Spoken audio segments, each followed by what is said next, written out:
Islamic मुल्क हालात पर रहेगी नई दिल्ली की पहली नजर। अल जौलानी पर क्या रहेगा भारत का रुख? नमस्कार, मैं नंदन सिंह बिष्ट। आप देख रहे हैं इमेम दस्तावेज।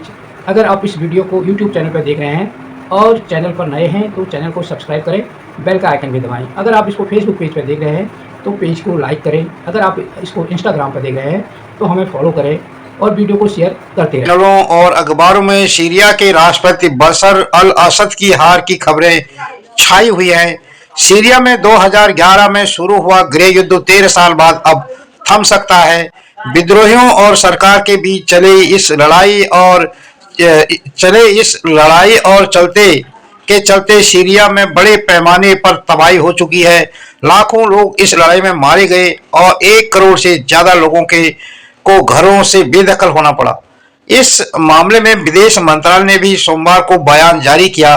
विदेश मंत्रालय ने कहा, हम तमाम घटनाओं के बीच सीरिया में स्थिति पर नजर रख रहे हैं। हम सभी पक्षों द्वारा सीरिया की एकता, संप्रभुता और क्षेत्रीय अखंडता को बनाए रखने की दिशा में काम करने की जरूरत पर बल देते हैं।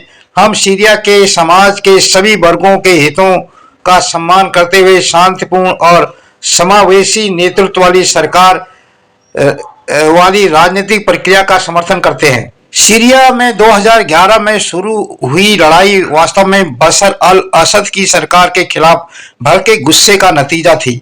असद ने सिर्फ 35 साल की उम्र में ही सत्ता संभाल ली थी। दिसंबर 2009 में उन्हें CNN ने सबसे लोकप्रिय नेता का खिताब दिया था। असद आंखों के डॉक्टर थे और वह किसी भी रेस्तरां या पब्लिक प्लेस में आम लोगों से बातचीत कर लेते थे। असद ने जब सरकार संभाली तो उन्होंने अपने मुल्क में उदारीकरण यानी लिबरलाइजेशन को बढ़ावा दिया, लेकिन उन्होंने इसमें सामाजिक न्याय को ध्यान नहीं रखा।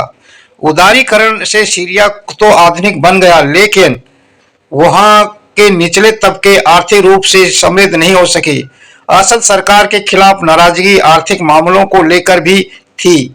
अरब स्प्रिंग की आवाज सीरिया में भी सुनाई दी थी और 2011 में असद सरकार के खिलाफ लोग सड़कों पर उतर आए थे, लेकिन असद की सरकार को लोगों की आवाज को दबाने का फैसला भारी पड़ा। सरकार ने प्रदर्शनकारियों पर ताकत का इस्तेमाल किया तो देश में गृह युद्ध शुरू हो गया। इस गृह को लेकर हालात बिगड़े जब विदेशी ताकतें भी इस युद्ध में कूद पड़ी। रूस, ईरान और हिजबुल्लाह के साथ मजबूती से खड़े रहे। उस दौरान हालात तब भी बिगड़े थे जब ISIS ने सीरिया के कुछ हिस्से पर कब्जा जमा लिया था। सीरिया में हुए इस गृह युद्ध में सबसे बड़े चेहरे हयात तहरीक अल-शाम के प्रमुख अबू मोहम्मद अल जौलानी के लड़ाकों ने 2 सप्ताह में भी समय में राजधानी दमिश्क सहित कई शहरों पर कब्जा कर लिया। असद की सरकार के गिरने के बीच इस बात का भी ध्यान रखना होगा कि पिछले 6 महीनों में असद के 3 मुख्य सहयोगी रूस, ईरान और हिजबुल्लाह कमजोर पड़ गए हैं और इस वजह से विद्रोही गुटों को यह कामयाबी मिली। रूस यूक्रेन के साथ और ईरान इजराइल के साथ युद्ध लड़ रहा है। हिजबुल्लाह को भी इजराइल के साथ लड़ाई में नुकसान हुआ है। इस तरह असद की सेना अकेले ही विद्रोहियों के खिलाफ नहीं लड़ सकती थी। तुर्की ने भी SDF और विद्रोही गुटों को समर्थन किया था। कई विश्लेषक इस बात को मानते हैं कि SDF अब जिहाद के रास्ते पर आगे बढ़ने की बजाय सीरियाई राष्ट्रवाद के रास्ते पर चल रहा है, लेकिन आने वाले दिनों में SDF का क्या रुख रहेगा इसे लेकर भारत सरकार काफी सतर्क है। नई दिल्ली में विदेश मामलों के एक्सपर्ट याद करते हैं कि गद्दाफी की सरकार के गिरने के बाद लीबिया में भी इस तरह अराजकता वाले हालात बन गए थे। मिस्र में मुस्लिम ब्रदरहुड ने सत्ता पर कब्जा कर लिया था। इसलिए भारत सरकार इस बात को लेकर अलर्ट है कि असद की सरकार के गिरने के बाद सीरिया में हालात कैसे होंगे। SDF ने सीरिया के सरकारी टेलीविजन पर जारी किए गए एक बयान में कहा है कि दमिश्क अब आजाद है और उन्होंने अत्याचारी अल असद को उखाड़ फेंका है। इसके साथ ही जेलों में बंद सभी बंदियों को रिहा कर दिया गया है। STS के प्रमुख अबू मोहम्मद अल जोलानी ने सीरिया के अल्पसंख्यकों और बाकी समुदायों को यह भरोसा दिलाने की कोशिश की है कि उनकी सरकार में किसी का कोई नुकसान नहीं होगा, लेकिन भारत और दुनिया भर के कई और देश अल जोलानी और उनके संगठन पर उसी तरह नजर रखेंगे जैसे वे अफगानिस्तान के तालिबान की कार्रवाई पर नजर रख रहे हैं। अबू मोहम्मद अल जोलानी ने बशर अल असद के देश छोड़कर जाने के बाद दमिश्क की एक ऐतिहासिक मस्जिद से जीत का ऐलान किया और इसे ऐतिहासिक बताया। उन्होंने कहा कि सीरिया का शुद्धिकरण किया जा रहा है। यह जीत मेरे भाई और पूरे इस्लामी राष्ट्र की जीत है। सीरियाई लोगों ने रविवार को दमिश्क में अल असद परिवार के महल में प्रवेश किया। समाचार एजेंसी रॉयटर्स द्वारा सत्यापित वीडियो में नागरिकों को भव्य अल रावदा और मुहाजिरीन महलों में टहलते हुए, तस्वीरें लेते हुए और फर्नीचर और आभूषण जैसे कीमती सामान निकालते हुए दिखाया गया है। अल रावदा पैलेस में बच्चों को भव्य हॉल में दौड़ते हुए देखा जा सकता है, जबकि पुरुष कुर्सियों और स्लाइडिंग ट्रंक ले जाते हुए दिखाई दे रहे हैं। कुछ लोग फूलदान और अन्य सजावटी सामान लेकर चल रहे थे और अलमारियां और कैबिनेट खाली कर रहे थे।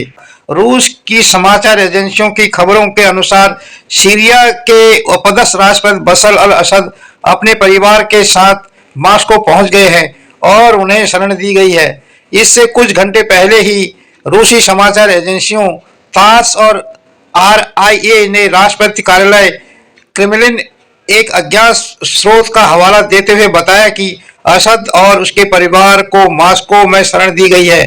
राष्ट्रपति बशर अल असद के तानाशाही शासन के अचानक पतन के बाद संयुक्त राष्ट्र महासचिव एंटोनियो गुटेरेस ने सीरिया के लोगों से स्थिर और शांतिमय भविष्य के लिए ऐतिहासिक अवसर का लाभ उठाने का आह्वान किया है। संयुक्त राष्ट्र महासचिव ने इस बात पर भी जोर दिया है कि सीरिया का भविष्य उसके लोगों द्वारा निर्धारित किया जाना चाहिए। रविवार को जारी एक बयान में गुटेरेस ने कहा कि 14 साल के युद्ध और तानाशाही शासन के पतन के बाद आज सीरिया के लोग एक स्थिर और शांतिपूर्ण भविष्य के निर्माण के लिए एक ऐतिहासिक अवसर का लाभ उठा सकते हैं। सीरिया का भविष्य सीरियाई लोगों को निर्धारित करना है और मेरे विशेष दूत इस दिशा में उनके साथ काम करेंगे। गुटेरेस ने सीरियाई लोगों को सुलह, न्याय और समृद्धि पर आधारित देश बनाने में मदद करने के लिए संयुक्त राष्ट्र की प्रतिबद्धता जताई है। महासचिव ने कहा, मैं इस संवेदनशील समय में बिना किसी भेदभाव के सभी सीरियाई लोगों के अधिकारों की रक्षा करते हुए शांति और हिंसा से बचने के लिए अपना आह्वान दोहराता हूं। गुटेरेस ने कहा, हमें यह सुनिश्चित करने के लिए अंतर्राष्ट्रीय समुदाय के समर्थन की आवश्यकता होगी कि कोई भी राजनीतिक परिवर्तन समावेशी और व्यापक हो। सीरिया की संप्रभुता, एकता, स्वतंत्रता और क्षेत्रीय अखंडता बहाल किया जाना चाहिए। वहीं दूसरी ओर अफगानिस्तान तालिबान ने सीरिया में विद्रोही समूह हयात तहरीर अल शाम HTS के नेतृत्व को बधाई दी, जिसने राष्ट्रपति बशर अल असद शासन को उखाड़ फेंका और देश में एकीकृत और स्थिर व्यवस्था की उम्मीद जताई। रविवार को जारी एक बयान में अफगानिस्तान ने एक संप्रभु इस्लामिक सरकार की आशा जताई जो शांतिपूर्ण हो और सीरियाई लोगों की आकांक्षाओं को दर्शाए। सीरिया की राजधानी दमिश्क के चौराहों पर जश्न मनाती हुई भीड़ इकट्ठा हुई और सीरियाई क्रांतिकारी ध्वज लहराया। असद और उन अन्य शीर्ष अधिकारियों की कोई खबर न होने के बाद अनेक लोगों ने राष्ट्रपति भवन और असद परिवार के आवास में तोड़फोड़ की। असद के करीबी सहयोगी रहे रूस ने कहा कि असद ने विद्रोही समूह के साथ बातचीत के बाद देश छोड़ दिया और उन्होंने शांतिपूर्ण सत्ता हस्तांतरण के निर्देश दिए थे। वर्षों पहले अलकायदा से नाता तोड़ने वाला अबू मोहम्मद अल गोलानी सबसे बड़े विद्रोही गुट का नेता है और वह अब देश के भविष्य की दिशा तय करेगा। अगर आपको हमारी वीडियो पसंद आई हो तो इसे लाइक करें और ज्यादा से ज्यादा शेयर करें ताकि बाकी लोगों तक भी ये जानकारी पहुंच सके। हमारे चैनल को सब्सक्राइब करना बिल्कुल ना भूलें और हमारी वीडियोस को सबसे पहले देखने के लिए बेल आइकन को भी जरूर प्रेस करें।